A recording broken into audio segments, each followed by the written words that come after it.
Estamos en comunicación con un economista, tenemos el placer de hablar con Matías Culfas. Matías Culfas es economista, es académico, es escritor, él ha trabajado en la función pública, se desempeñó como subsecretario de la pequeña y mediana empresa, que es todo un tema hoy, el tema de las pymes, entre el año 2006 y 2007, y además fue gerente general del Banco Central de la República Argentina durante el 2012-2013. ¿Qué tal, Matías? Buen día. Marcelo Aymar te saluda, ¿cómo estás? Buen día, ¿cómo estás, Marcelo? Bien, muy bien. Te voy a hacer un juego para empezar, porque es como una cuestión comparativa y después te pregunto algo que tiene que ver con el análisis. Yo en la semana estuve leyendo un artículo, de esos artículos que salen en los diarios de fin de semana, que a mí me gusta mucho leer, porque son diarios que en esos artículos se tienen como el espacio para poder analizar algunas cuestiones que ya sucedieron hace un tiempo y que quedaron en la nada. Y un artículo de esos periódicos habla de qué fue de Pekín o de Beijing en aquel momento en las Olimpiadas del 2008. Y el artículo lo que habla es que en aquel momento, en Pekín, en 2008, que fueron los Juegos Olímpicos, me acuerdo de la apertura de China hacia el mundo, en donde China realmente puso mucho dinero encima, esos Juegos Olímpicos costaron, te comento, Matías, por si no lo sabes, costaron 2.000 millones de dólares. Fueron mucho más baratos, o un poco más baratos, que los 2.400 millones que salió el Juego Olímpico de Grecia, de Atenas, 4 años después. Ahora, ¿por qué te doy esta información? Porque desde que se vendió, desde que se firmó el acuerdo con el FMI, el Banco Central, que es un lugar en donde trabajaste, vendió 8.629 millones de dólares desde la firma del FMI. Vuelvo a repetir la cifra, 8.629 millones de dólares. O sea que nosotros, desde el 8 de mayo al mediodía, que fue cuando el presidente Macri nos anuncia que iba a iniciar conversaciones con el Fondo Monetario Internacional, básicamente hicimos 4 Olimpiadas de China hasta el momento, desde el 8 de abril ahora, para dimensionar y para que la audiencia se dé cuenta la cantidad de fuga de divisas que está sucediendo en este tiempo. Y ahora voy a la pregunta, Matías. En este estado de la economía, ¿qué es lo que primero se podría empezar a hacer? ¿O cómo podés llegar a analizarla para después empezar a decir, bueno, empezaría por acá? Mira, bueno, plantea un montón de temas. Yo creo que en esta cuestión de definir escenario, lo principal es definir rumbos, claramente, ¿no? Porque me parece que cuando uno pierde el rumbo, es como hay una metáfora, ¿no? Uno se mete en un bosque y se perdió en el bosque. Si uno pretende regresar a la senda por la que iba, por algún atajo, lo más probable es que se pierda más. Entonces a veces no te queda más remedio que volver al punto de partida y retomar la senda por la que venías y de la cual te fuiste de manera involuntaria o a veces voluntaria, pensando que por ahí había un camino mejor. Digo esto sin caer en voluntarismo ni tampoco en visiones excesivamente sesgadas. Quiero decir, a mí me parece que lo que tenemos con este cambio de gobierno es un cambio de rumbo. El anterior gobierno creo que tenía un rumbo que creo yo que en los grandes trazos era el adecuado y después estaba fallando, teniendo muchos errores en la implementación.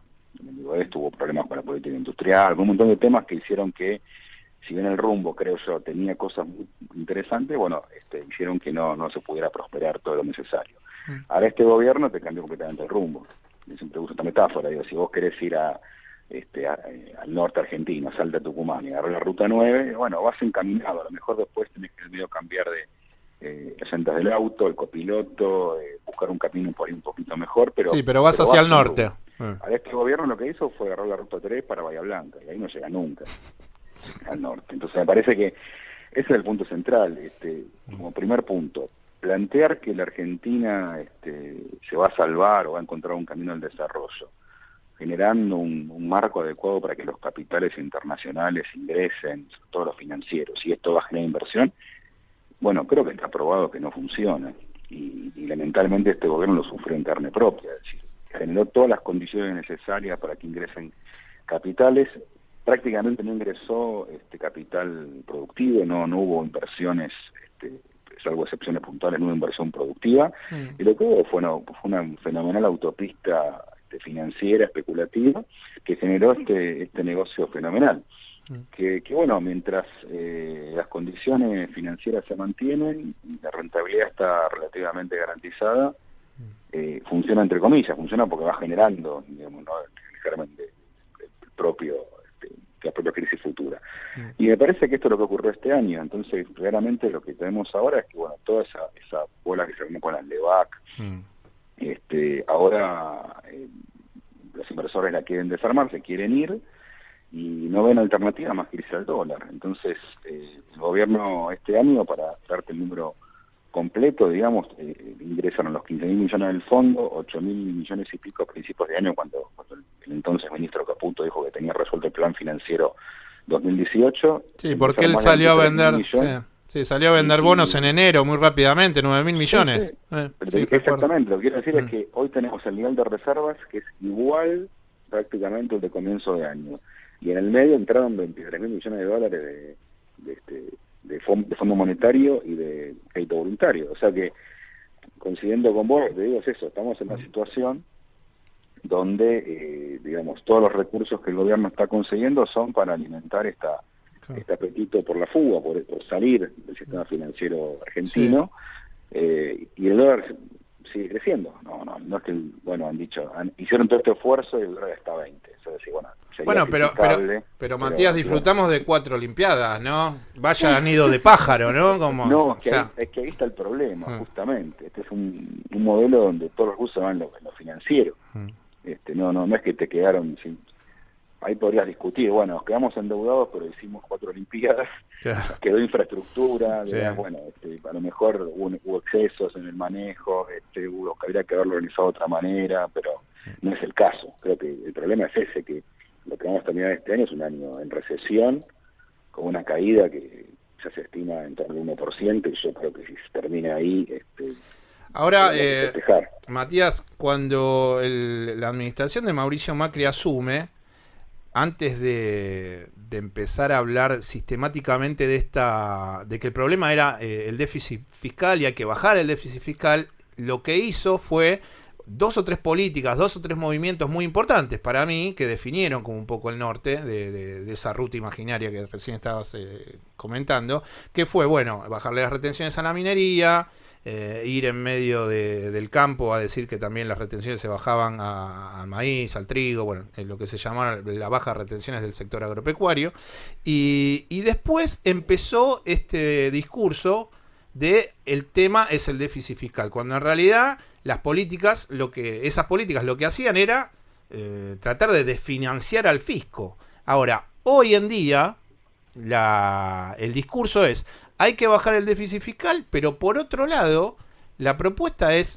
la tasa de interés la dejo a 45 y así me parece que ninguno desde ese lugar va a poder levantar el consumo interno, que la industria pueda tener un crédito viable, que no le pase a lo que le pasó a la pyme entre semana de Esteban Echeverría, que rajó a 600 empleados. Bueno, cosas que la gente y que seguramente fue viendo en las noticias de la semana. ¿Cómo se explica desde la economía ese discurso tan dual? Donde hay que bajar el déficit fiscal, pero por otro lado subo cada vez más la tasa de interés. ¿A dónde quieren llegar con esa política bastante esquizofrénica?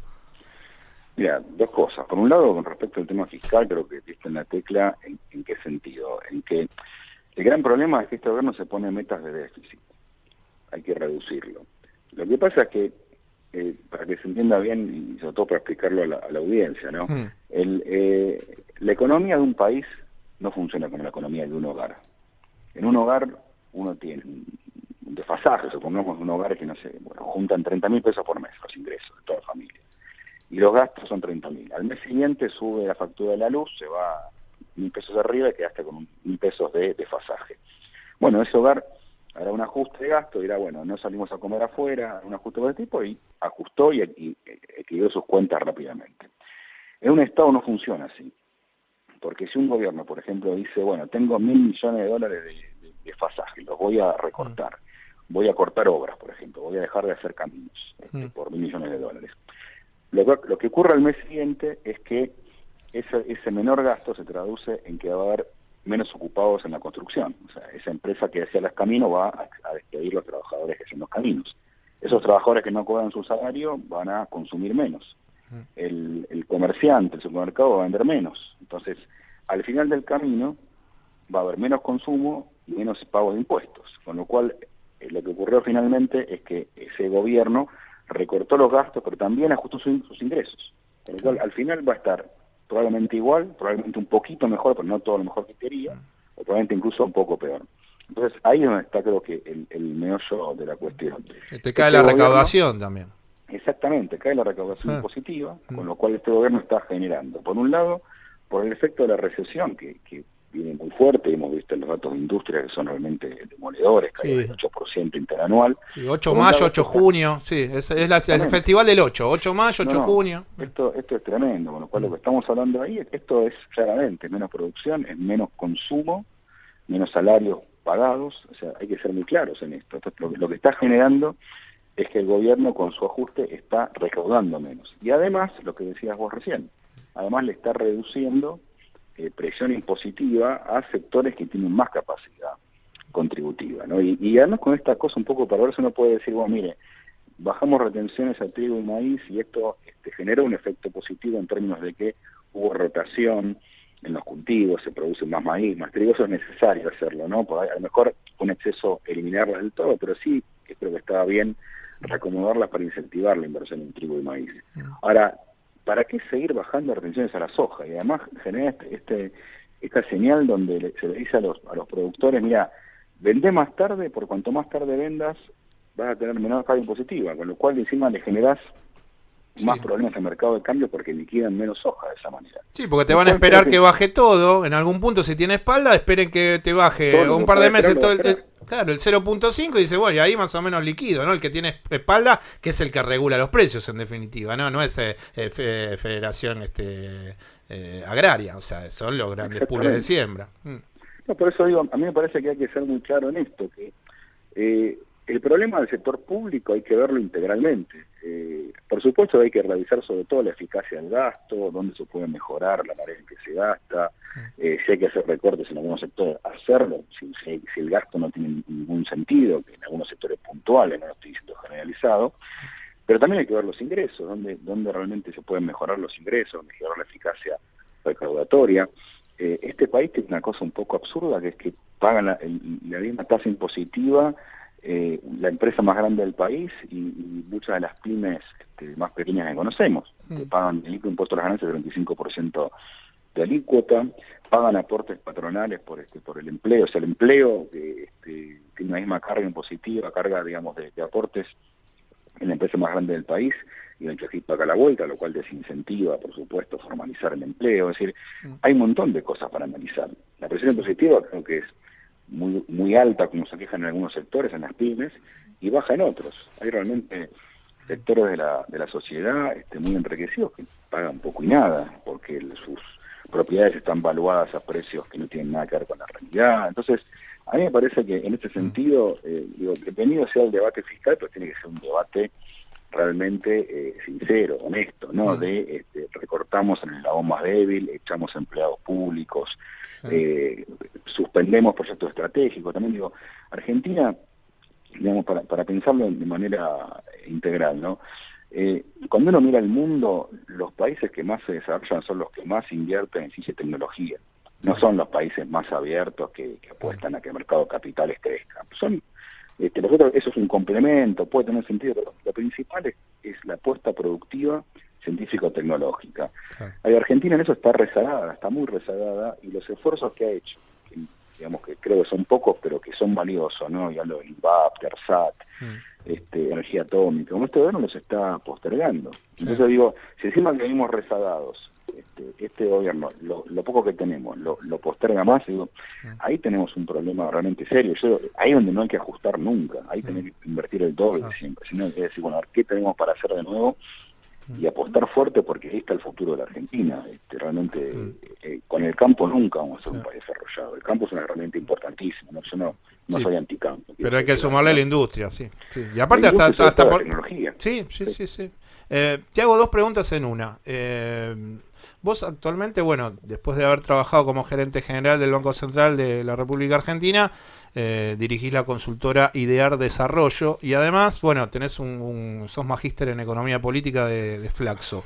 Y cuando estaba mirando algunos datos sobre tu formación, y esa es la primera pregunta, te definís como un economista neoestructuralista. Y nosotros que no somos economistas, somos periodistas, estudiamos comunicación, tanto a nosotros como a la audiencia, explícanos brevemente qué es un economista neoestructuralista y después, como sé que estás trabajando en política y desde la economía están trabajando en el grupo Callao con algunos dirigentes peronistas, Alberto Fernández, bueno, un grupo que se está formando, creo que se llama Callao porque se empezaron a juntar a tomar café ahí en Callao y La Valle, bueno. Entonces, lo que quería, bueno, que nos expliques un poco qué es esto de economista neoestructuralista y desde el grupo Callao, cuáles son las propuestas que están tratando de llevar adelante en esas reuniones que están teniendo.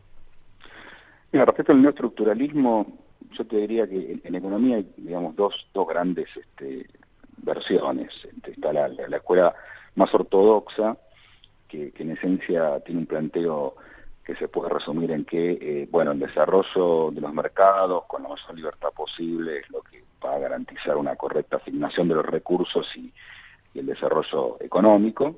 Y otra visión más heterodoxa que tiene raíces keynesianas y del viejo estructuralismo latinoamericano, de Previch, Furtado, Aldo Ferrer, que plantea que, bueno, que los países subdesarrollados digamos, tienen condiciones estructurales que les impiden acceder al desarrollo y que los mercados, en todo caso, tienen un nivel tan fuerte de subdesarrollo que es imposible que puedan generar un camino alternativo y que por eso en realidad tiene que haber políticas que se invierte un poquito el razonamiento. Hay que generar las distorsiones que permitan desarrollar nuevos mercados y con eso generar una estructura productiva mucho más avanzada. Ese es un poco el planteo alternativo respecto a la mirada ortodoxa y de ahí se desprenden un montón de teorías y de márgenes de acción en economía. Es como un posicionamiento en realidad sobre la realidad económica.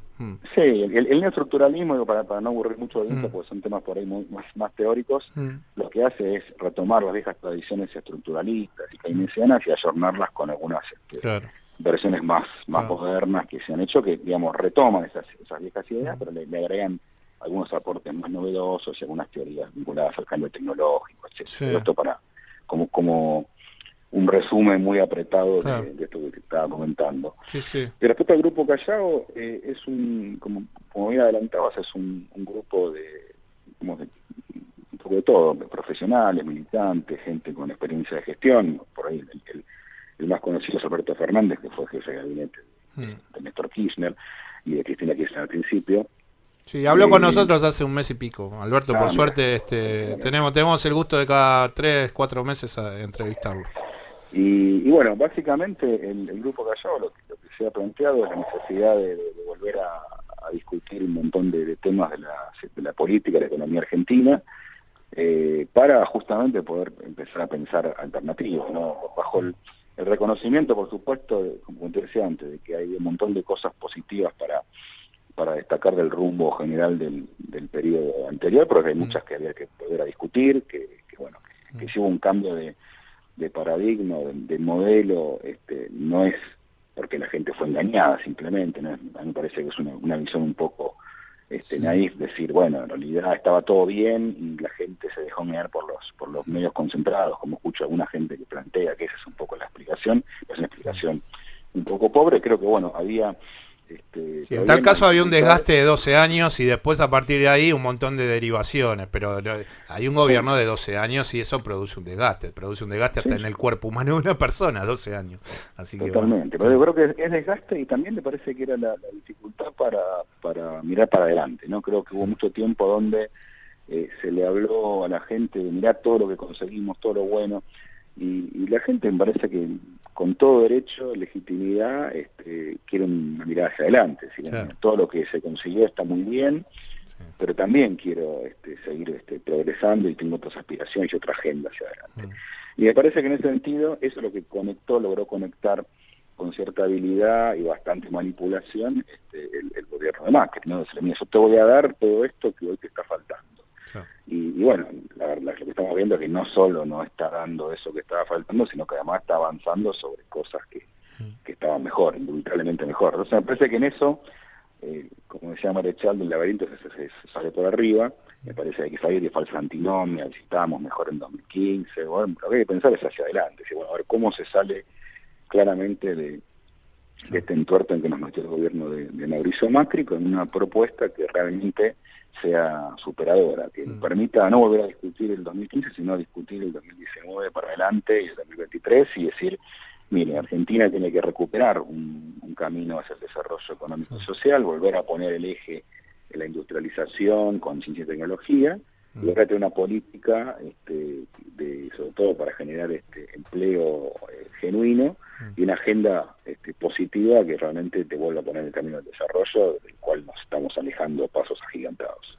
Matías, bueno, nosotros lo que queríamos era hablar unos minutitos sobre estas cuestiones del día a día y tratar de comprender ciertas lógicas que, bueno, desde la comunicación se entienden tal vez como a veces diciendo te la vas a dar en la pera, hablando mal y pronto, y bueno, pero solamente el periodista que se queda pensando en esa imagen, que aparte es muy radial y descriptiva y apoya el discurso radiofónico, me parece que le falta la parte técnica, que es lo que aporta muchas veces un economista. Me parece que un economista también interpelando al político en su cotidianidad de gestión política también, en donde el economista aporta su mirada tal vez más técnica. Una pregunta y nos vamos. De la esquina de Callao y Lavalle, ¿iban al café que tiene mesitas afuera o no? Porque viste No, que hay dos cafés en diagonal ahí. Claro, yo te digo Los Galgos. Es un café muy tradicional. El viejito, el que no tiene mesas a la calle. No, claro, es un café que también se pone un rico vino, claro, para tampoco desmitificar la idea de que era solo. Y me pone doble, yo trabajo todo el día por ahí cerca, y por eso te hago la pregunta, porque bueno, por Callao y Lavalle paso a veces 4 veces por día, yendo a dar clase, o bueno, tengo cosas por ahí. Y más allá de eso, me pone contento que sea el viejito, el que no tiene mesas a la calle, porque es el más bohemio de los dos. Así que bueno, nos ponemos de acuerdo a la pregunta. Matías, buen fin de semana y muchísimas gracias. Igualmente, estaremos hablando de acá un tiempo nuevamente. Un gusto, un gusto. Muchas gracias. Buen fin de semana. Quien está hablando con nosotros era el economista Matías Culfias, quien trabaja en el Grupo Callao y además, bueno, él ha sido gerente general del Banco Central de la República Argentina durante el año 2012 y 2013.